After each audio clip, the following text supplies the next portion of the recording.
Operation theatre শব্দটা আমরা সবাই শুনেছি তাই না? আজ এই নামের পেছনের অবাক করা গল্পটাই জেনে নেওয়া যাক। একবার ভাবুন তো, থিয়েটার মানে কি? নাটক, সিনেমা, বিনোদন।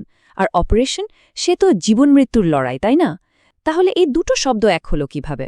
এই অদ্ভুত নামের রহস্যটা আসলে লুকিয়ে আছে ইতিহাসের পাতায়। তো আমাদের গল্পের শুরুটা হচ্ছে ১৯ শতকের দিকে।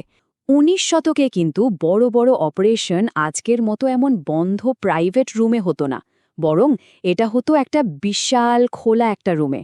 আর সবচেয়ে মজার ব্যাপার কি ছিল জানেন? মেডিকেল স্টুডেন্ট আর টিচাররা রীতিমতো ভিড় করে সে অপারেশন দেখতেন। ব্যাপারটা ছিল অনেকটা স্টেজে বসে কোনো নাটক দেখার মতো।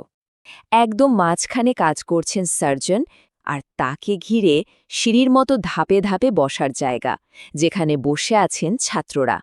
ঘরের এই গঠনটাই ছিল নামকরণের আসল কারণ। তাহলে পরের বার যখন অপারেশন থিয়েটার শব্দটা শুনবেন, তখন নিশ্চয়ই এর পেছনের এই দারুণ গল্পটা মনে পড়বে, তাই না?